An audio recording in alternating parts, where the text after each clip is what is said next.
Dois, teste, som.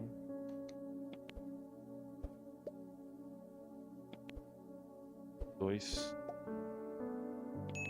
Graça e paz, igreja. Que maravilha, culto de manhã, não é verdade? Logo em seguida vem aquele almocinho, que benção, né? Olha, aí quem gosta depois de tirar um cochilo, não é verdade? À tarde, né? Amém? Irmãos, abram as suas Bíblias no Evangelho de Mateus, capítulo 28. Nós vamos ler do versículo 16 ao 20. Evangelho de Mateus, capítulo 28, dos versículos 16 ao 20.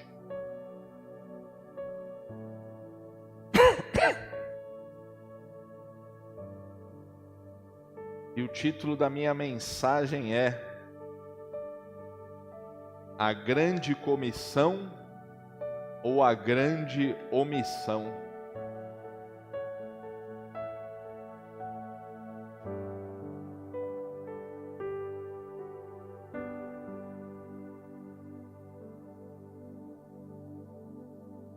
Todos acharam? Mateus, capítulo 28, 16. Assim diz a palavra do Senhor. Seguiram os 11 discípulos para Galiléia, para o monte que Jesus lhe designara. E quando o viram, o adoraram, mas alguns duvidaram. Jesus, aproximando-se, falou-lhes, dizendo: Toda a autoridade me foi dada no céu e na terra. Ide, portanto, fazei discípulos de todas as nações, batizando-os em nome do Pai, do Filho e do Espírito Santo, ensinando-os a guardar todas as coisas que vos tenho ordenado. E eis que estou convosco todos os dias, até a consumação dos séculos. Soberano Deus, eterno Pai, muito obrigado, Senhor Jesus, pela leitura da Tua palavra, Deus. Que o Senhor possa vir despertar, Senhor, o desejo de pregar, evangelizar e de fazer discípulos. Senhor, nós sabemos que essa missão não é fácil. Nós sabemos que essa missão requer tempo, requer dedicação, requer empenho e requer sacrifícios e abrir mão de várias coisas em prol do Teu reino. Que o Senhor possa vir a nos dar um coração apto para fazer isso e entender como nós fomos chamados. Nós temos que obedecer essa ordem que o Senhor nos dá. Assim a expansão da Tua palavra e a expansão do Evangelho irá crescer. E todos aqueles a quem o Senhor escolheu antes da fundação do mundo, como diz o texto de Efésios, eles possam vir a se achegar até Ti, Senhor, através da pregação da Tua palavra. Usa-nos, Senhor.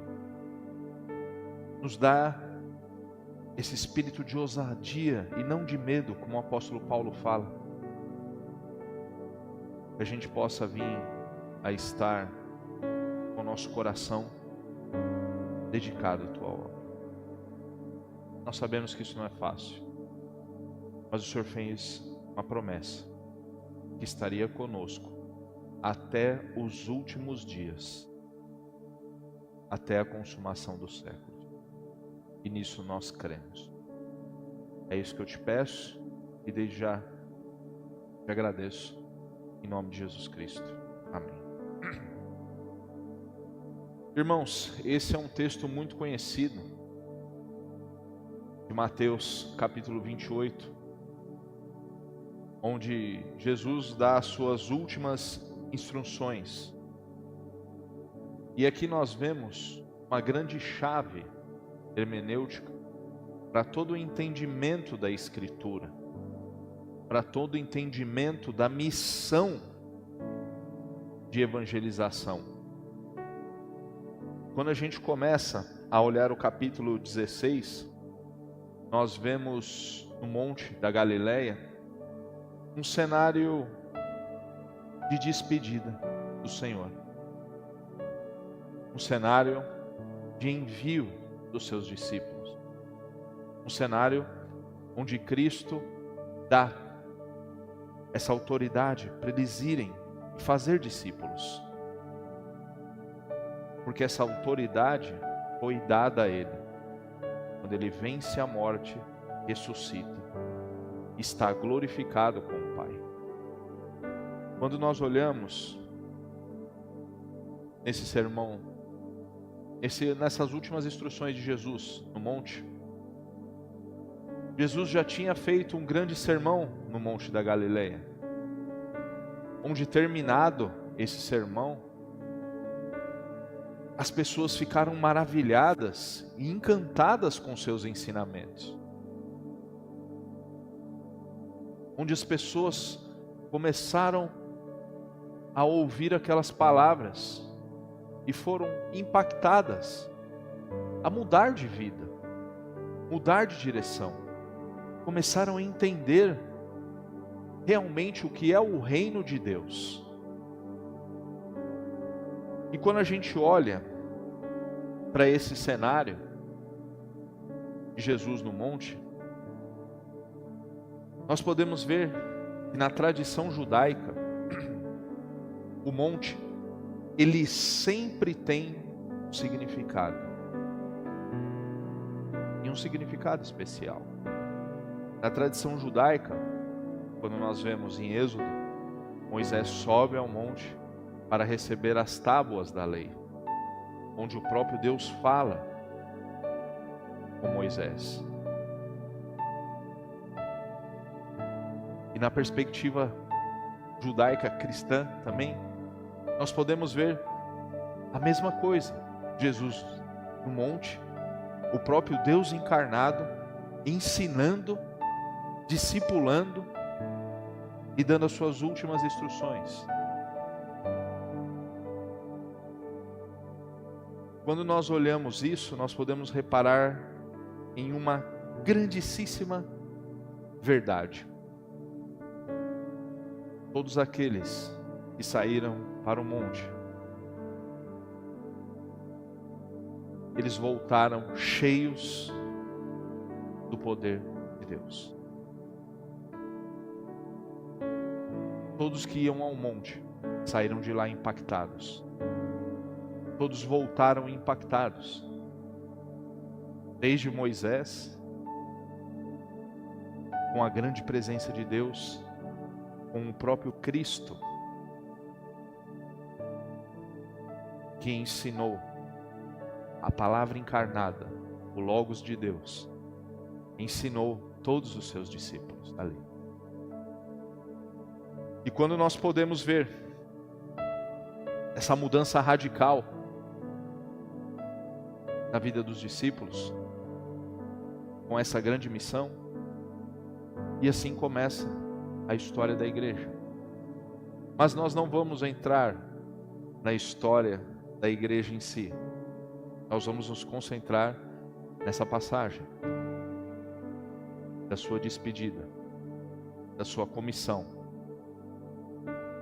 Um teólogo chamado Sproul, R.C. Sproul, ele fala que Jesus não deu uma grande sugestão. Olha, eu acho que seria bom vocês irem fazer discípulos, batizarem em nome do Pai, do Filho, do Espírito Santo. Não. A grande comissão é uma ordem expressa do Rei dos Reis, do Senhor dos Senhores, que está na condição glorificada, e que toda autoridade no céu e na terra foi dada a Ele, por Ele pagar o preço, nos resgatar e ressuscitar, sendo o primeiro da ressurreição, onde todos nós aqui, um dia, iremos ressuscitar para encontrar com Ele. Quando nós olhamos esse texto, nós vemos algumas verdades nele. A primeira verdade é a competência do comissionador. A competência de quem nos comissionou. Nós vemos Jesus naqueles gemidos de dores no Getsêmani, sofrendo, depois na escuridão do Gólgota, lugar sombrio, escuro. Depois ele aparece para os seus discípulos como vencedor, vencedor da morte, sendo o Rei dos Reis, Senhor dos Senhores, onde toda essa autoridade foi lhe dada e ninguém pode reavê-la. Ninguém. Onde ele entrega e nos dá condições para enfrentarmos o inimigo e continuarmos firmes nas jornadas, independentes das circunstâncias adversas. E todos nós, na nossa caminhada e na nossa jornada, nós teremos circunstâncias adversas. Nós não podemos pregar um evangelho de coach, onde tudo vai dar certo, onde nós vamos vencer, onde é glória a Deus, caminhando em vitória, não. Vai ter dias que nós iremos perder algumas batalhas. Mas em todos esses dias, tanto nas vitórias como nas derrotas, Cristo está nele, está do nosso lado.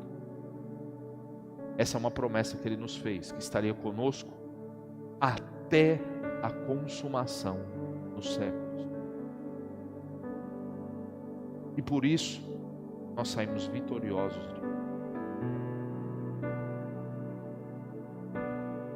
Outro ponto muito importante desse comissionamento de Jesus Cristo é o cerne da comissão. Quando nós olhamos aqui e teologicamente nós começamos a analisar as palavras no grego, nós podemos ver alguns verbos aqui. 4 verbos principais nessa passagem: ir, discipular, batizar e ensinar. Esses 4 verbos, eles são de extrema importância. Mas algumas pessoas dão uma ênfase errada. Nós temos que ir, nós temos que ir, nós temos que ir. Temos que batizar, temos que ensinar. Mas o imperativo de todos esses verbos na frase é fazer discípulo. Muitos pregadores enfatizam, você já deve ter ouvido inúmeras vezes: nós temos que ir, nós temos que ir. Mas não adianta ir e não fazer discípulo. Nós temos que ir, mas nós temos que fazer discípulos.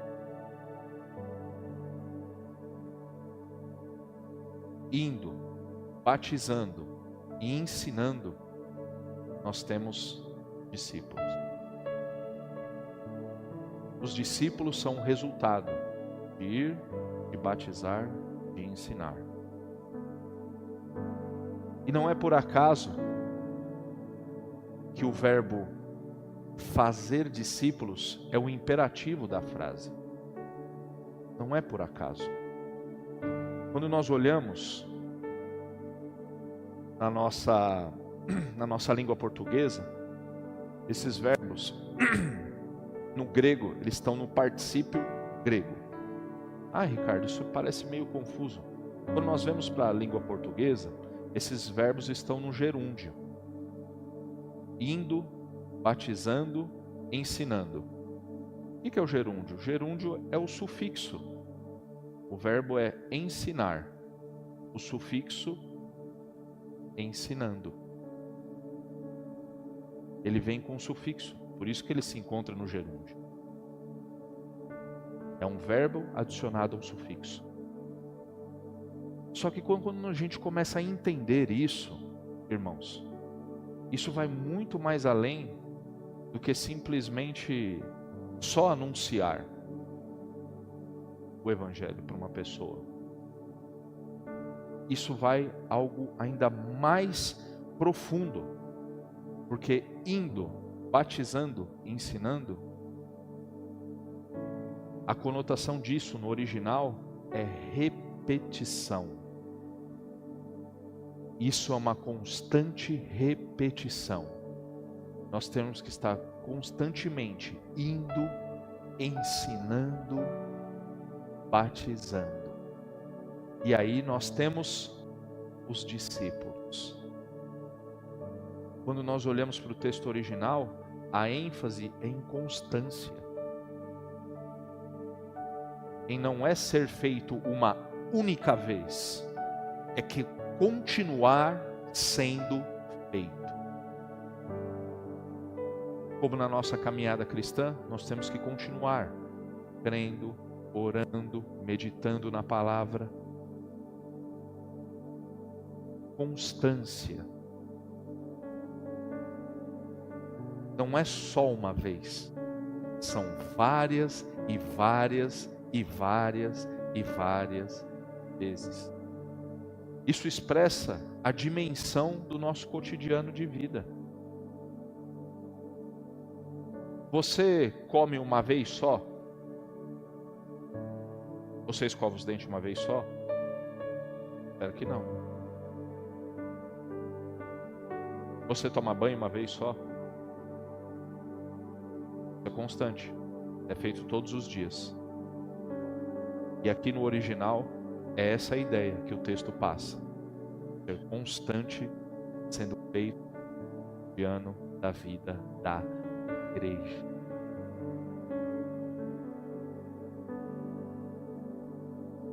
O discipulado, irmãos, não é uma tarefa fácil. O discipulado requer inúmeras coisas. Requer tempo, requer dedicação, requer esforço. E o principal de tudo também, requer renúncia. Renunciar às vezes das coisas que nós mais gostamos. Renunciar para fazer acontecer. Isso é fácil, Ricardo? De maneira nenhuma. Isso não é fácil nem para um pastor, imagine para as ovelhas. Mas isso é uma missão, daquilo qual Cristo nos deu. Quando a gente coloca o verbo indo, o verbo também trazido no imperativo, esse ir é um deslocamento de tempo e lugar.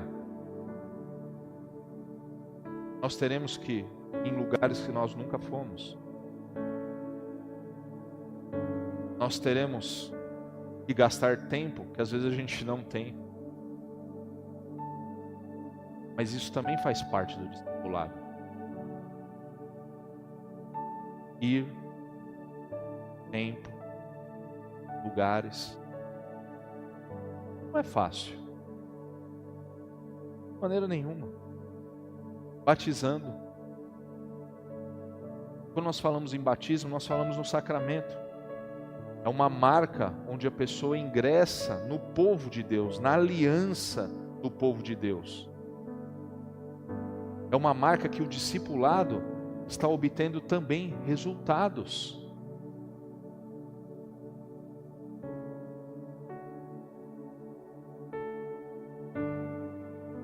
E é fácil, irmãos, nos tempos de hoje, uma pessoa chegar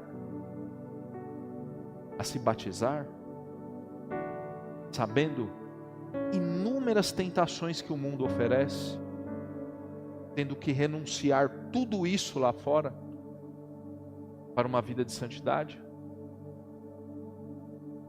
São poucos, irmãos, bem poucos, bem poucos.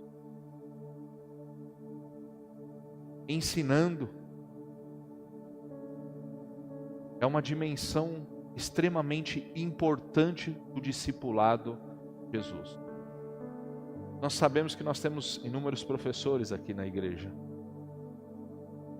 E ensinar requer tempo, dedicação, paciência e consistência. Consistência perseverante.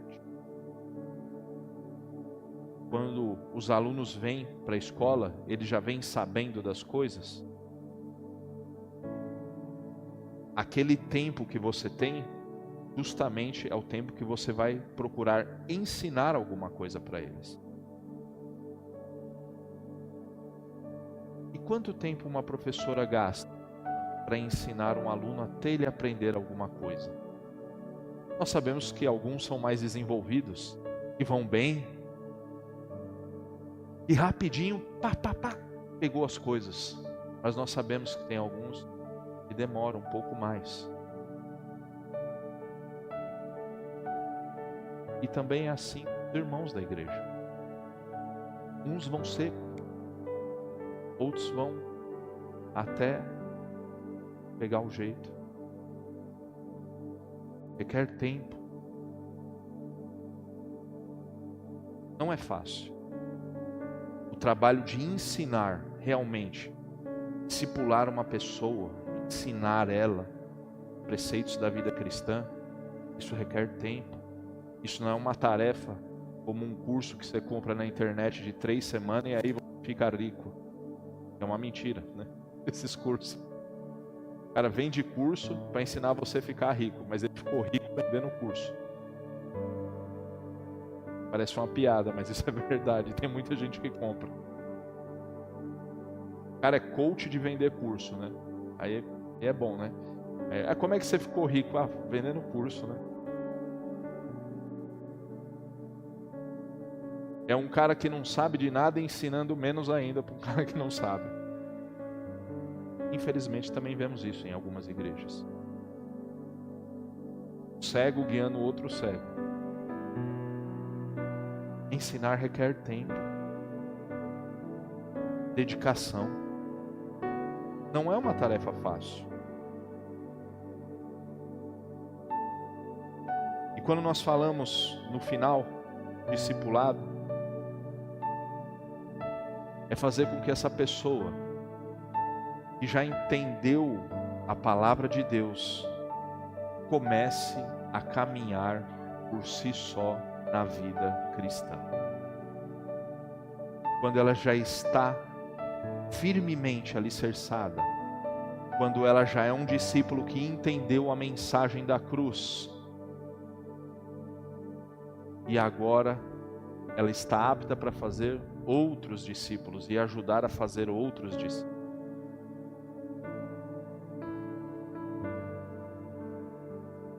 Discípulo aprende com o mestre.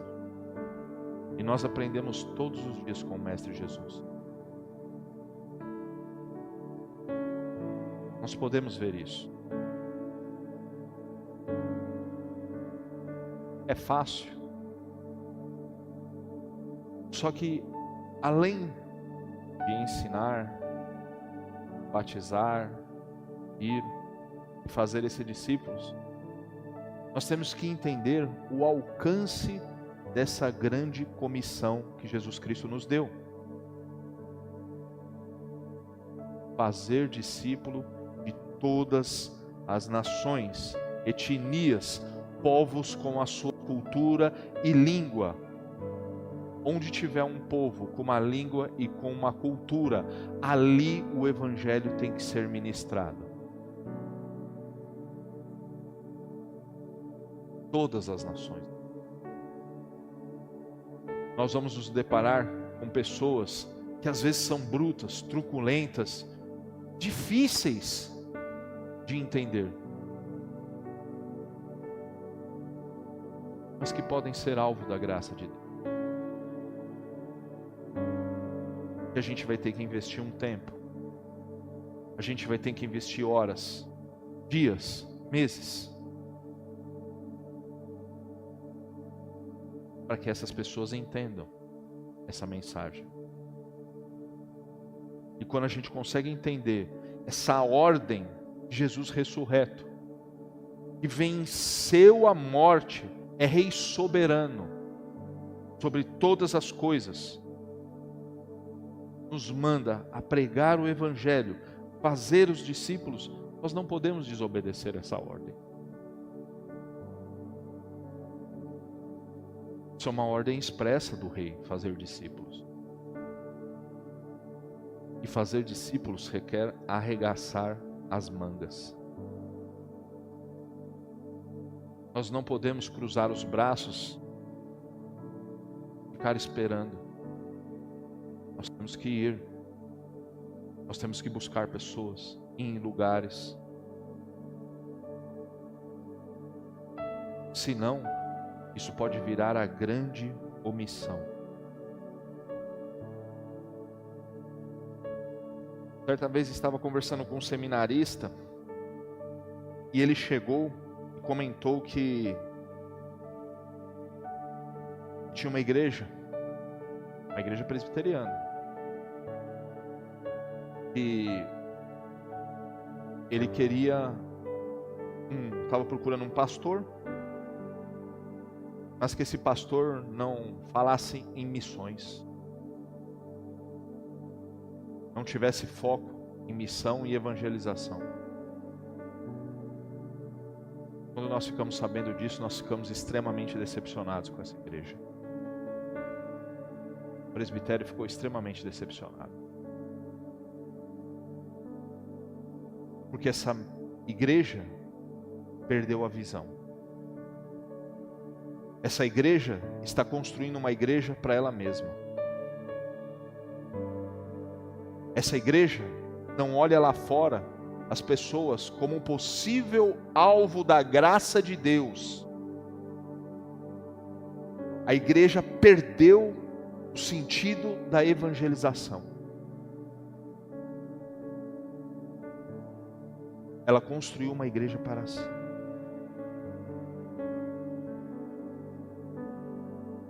E como mudar a cultura daquela igreja?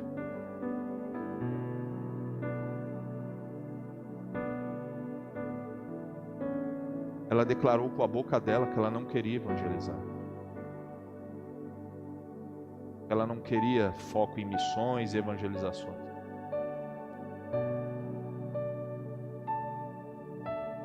Mas irmãos, como não evangelizar? Como não pregar? Como não ajudar essas obras que estão em lugares que nós não podemos ir, mas nós podemos ajudá-los? Eles estão ali pregando o evangelho de Jesus Cristo, falando do arrependimento, do pecado, fazendo com que aquelas pessoas conheçam a graça de Deus. Como isso?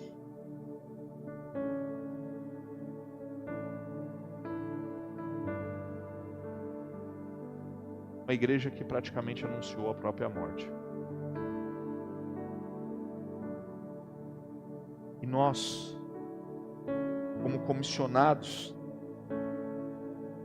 em fazer discípulos, é uma ação que integra toda a comunidade na sua dinâmica, no seu cotidiano de vida, integra os participantes da comunidade inteira, para testemunhar a fé de Jesus Cristo. Uma ação, irmãos, que vai nos envolver do início da nossa caminhada cristã até o final de nossas vidas.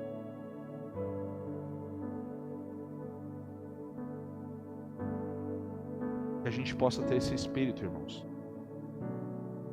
E a gente não está desamparado nisso, porque o próprio Jesus Cristo falou: eis que estou convosco todos os dias, até a consumação dos séculos.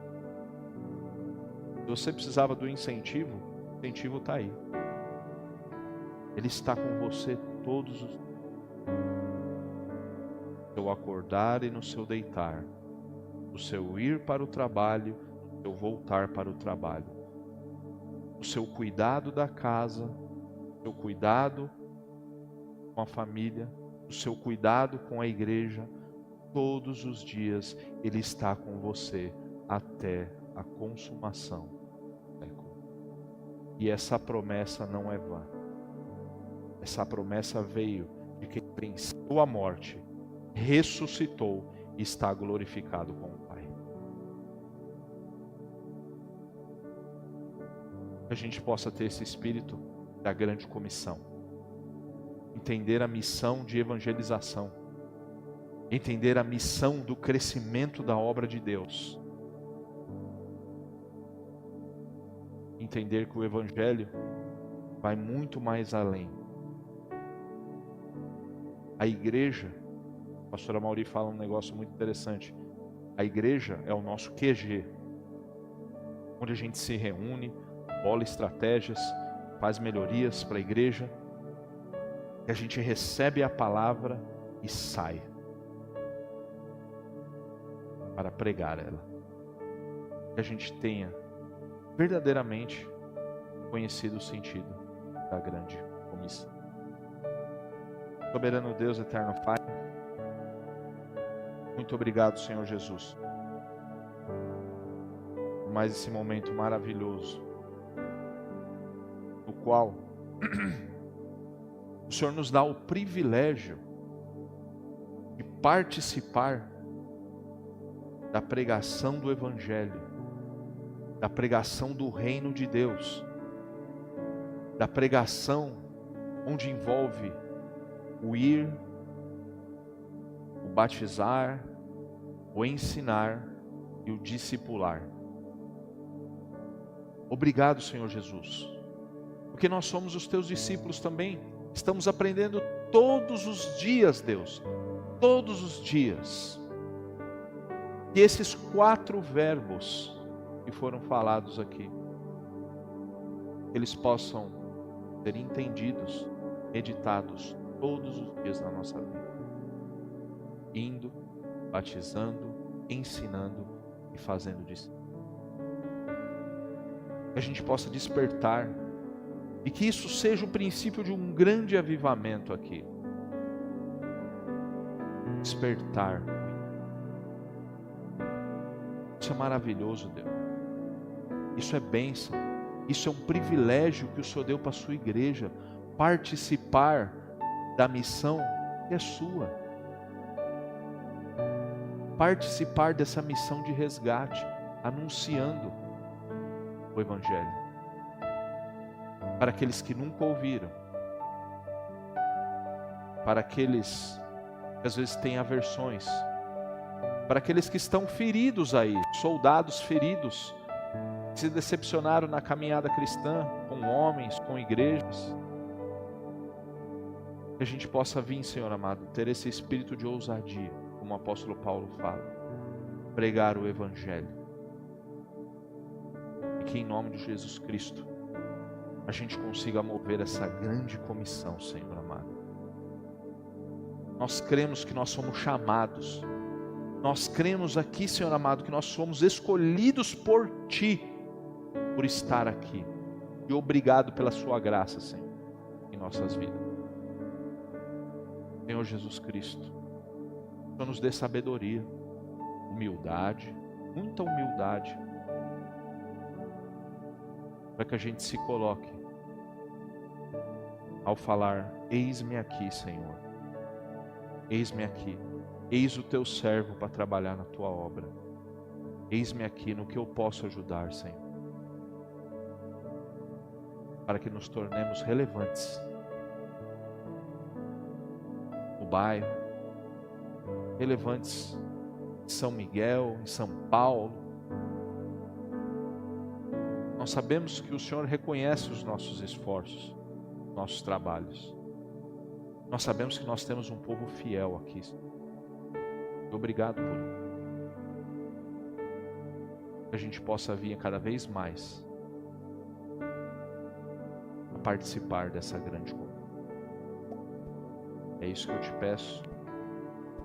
Desde já te agradeço. Em nome de Jesus Cristo. Amém.